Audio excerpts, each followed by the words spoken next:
gentlemen, thank you for joining us. This is Pastor Rosemary coming to you from Ansara Angels Ave. Hello Pisces, and welcome to your 2015 Christian Astrology video. This is Pastor Rosemary coming to you from Ansara Angels Ave. Thank you for joining us. Now, this is going to be an interesting year. This year,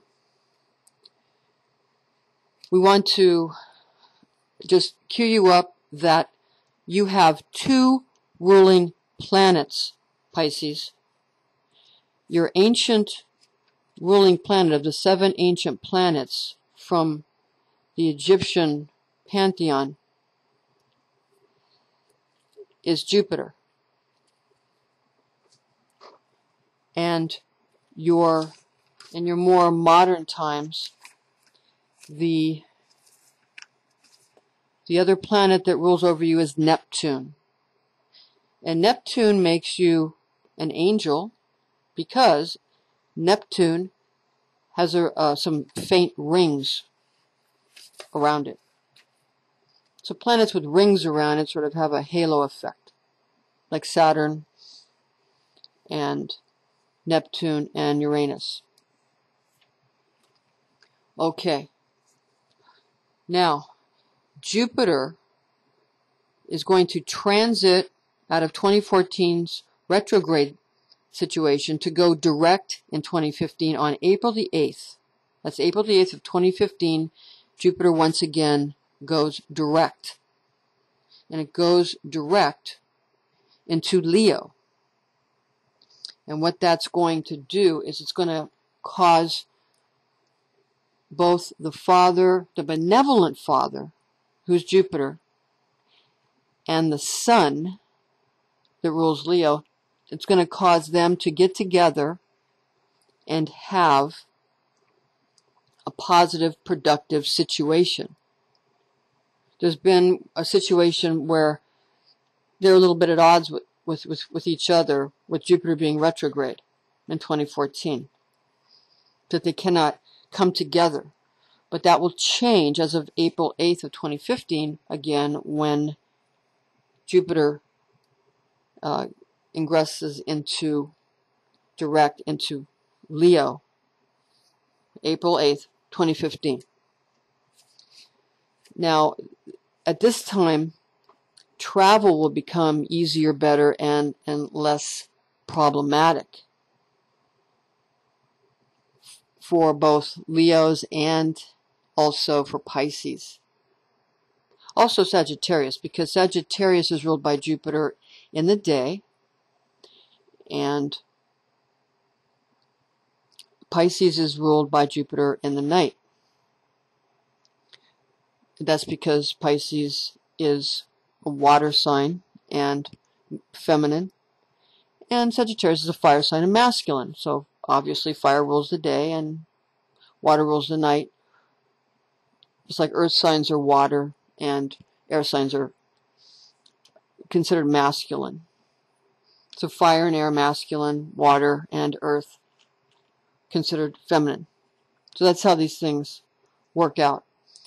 Now when you add Jupiter to the mix, anyway, before we get into Jupiter, Neptune, what we want to just say is, again, travel will become easier for you, Pisces, as of April 8th, 2015.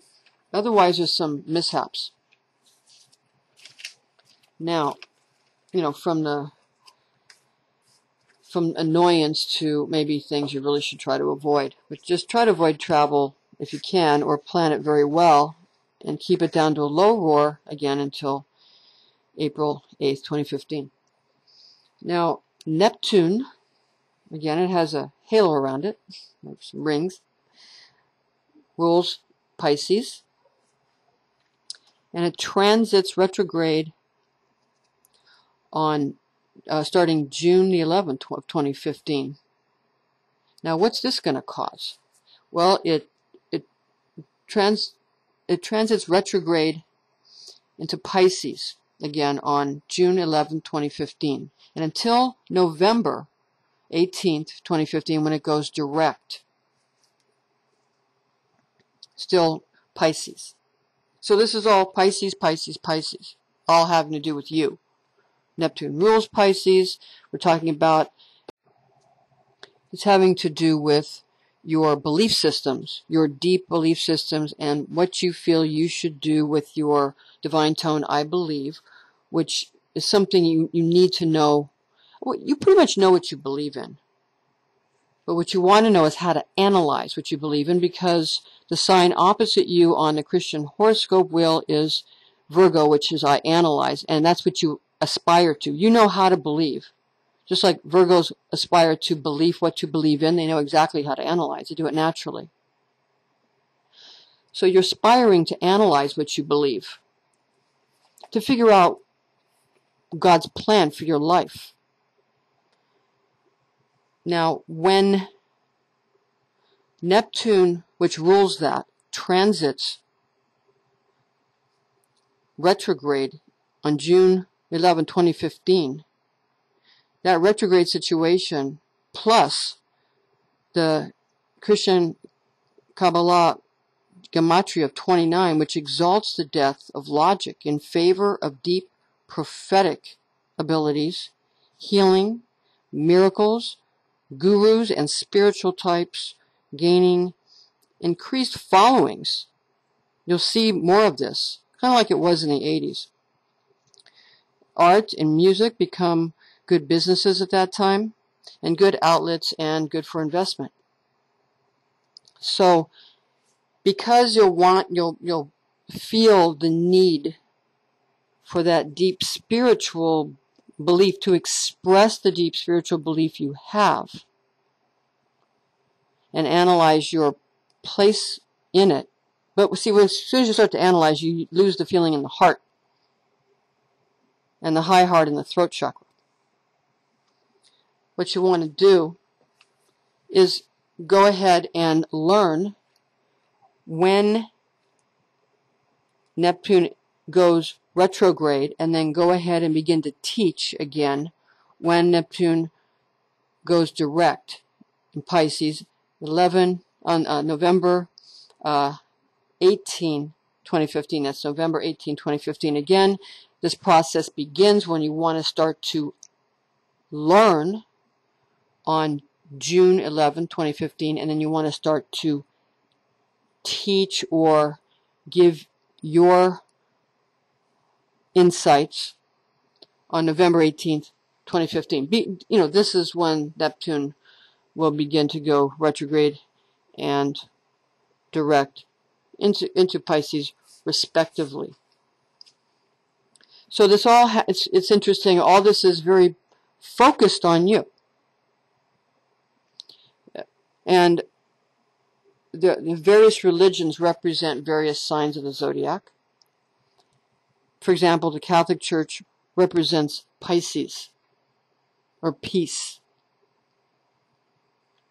And the fishing industry, like esoterically, it's taught that Mary Magdalene and her family owned fisheries.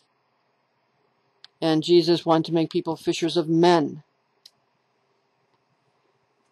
So every religion has its own placement and even its own station of the cross. Obviously, Catholicism is the station of the cross where Jesus is on the cross. And other religions is where he's already off the cross, or, being taken off the cross, or being arrested, or whatever. They're all the different religions have their own aspect and go through their own alchemy and their own way of sorrows to get to the point where the heart is prepared alchemically to be perfect consumption for Jesus Christ, because someone's going to consume your soul. That's what the symbology of also Mary Magdalene handing an egg, and then someone eating that egg. That is consumption of the soul, consuming the soul. Someone's going to do it. It's up to you who consumes your soul, who you give your soul to. When you choose Jesus Christ, it's a good person a being to allow to consume your soul, because his yoke is easy. Some people prefer a more difficult path where the father consumes the soul, the warrior king consumes the soul, and that, then someone is going to be more of a warrior, more of someone who's fighting battles, because the father is more harsh and the son is more compassionate. Again, justice and mercy. But in the age of Aquarius that we're in now, we're out of your age now, Pisces. Now that we're in the age of Aquarius, all you got to do is look in the east in the morning and you'll see Aquarius. It's in the sky. It's scientific. And actually what we do on earth dictates what happens in heaven. I mean, the earth has its laws. Of course, nature has laws. But if everybody agrees on something, then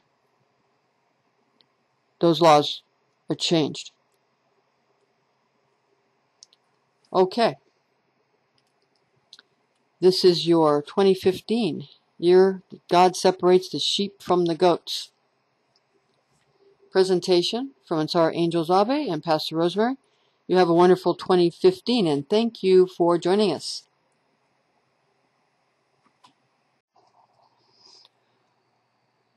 All right, this is about the 2015 blood moons, the last 2 blood moons in the tetrad. Of the 4 blood moons, what a tetrad is, 4 blood moons that began on April 15th, 2014, and on that day, did anything happen? What happened on that day was the U.S. threatened new sanctions on Russia, and there was a lot of, there was a great increase in the number of worldwide killings of environmental activists on that day. Also, there was in Nigeria there was a bus bomb that had wounded or injured 71,124 people.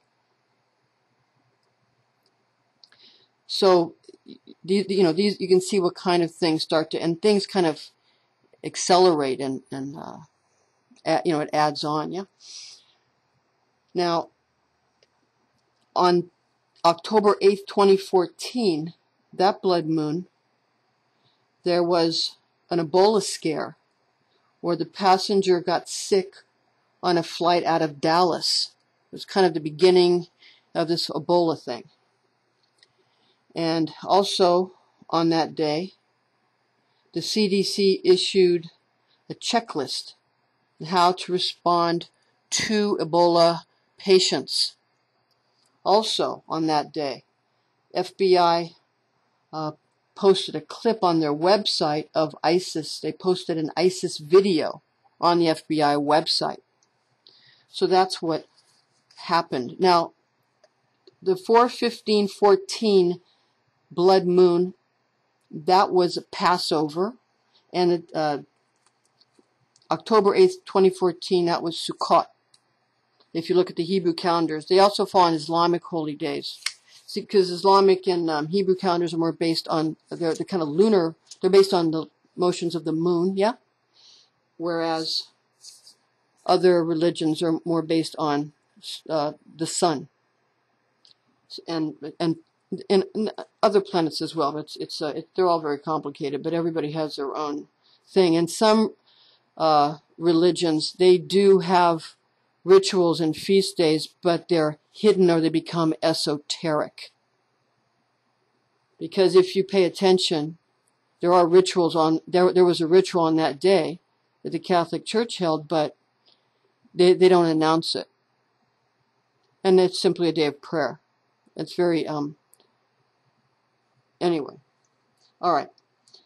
Now, the blood moons for 2015 are on April 4th, 2015. That's a lunar eclipse, a total lunar eclipse. It'll be the third blood moon in the tetrad.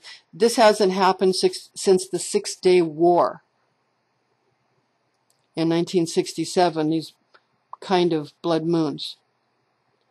And these tetrads, you know, they of course are going to happen now and again, because a lunar eclipse must take place at a full moon, and a solar eclipse must take place at a new moon.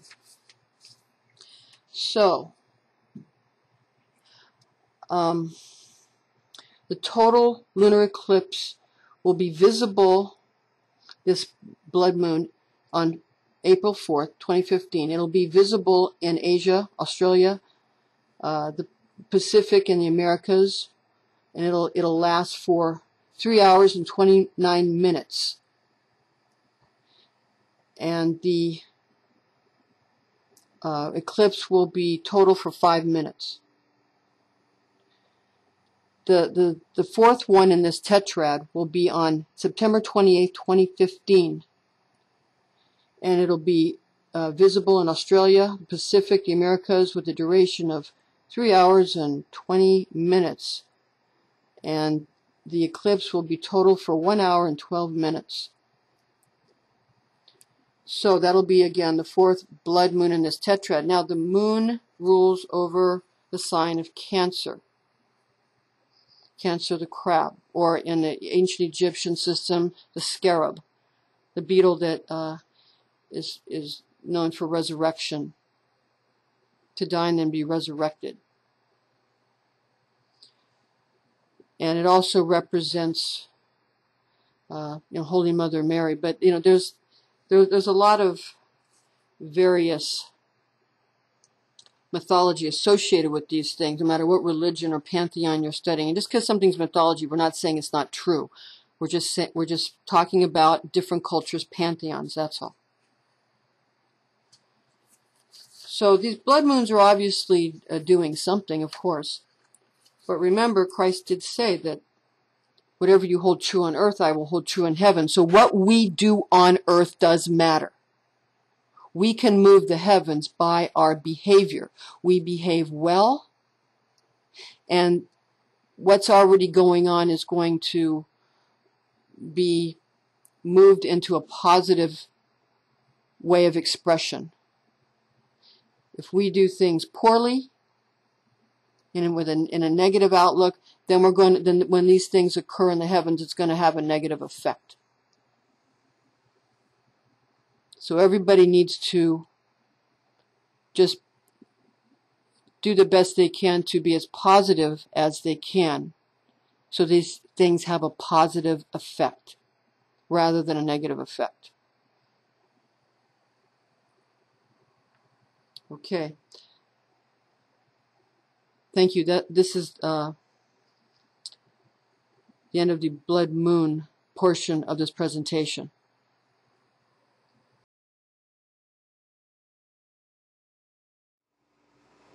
This is Pastor Rosemary, coming to you from Ansara Angels Ave.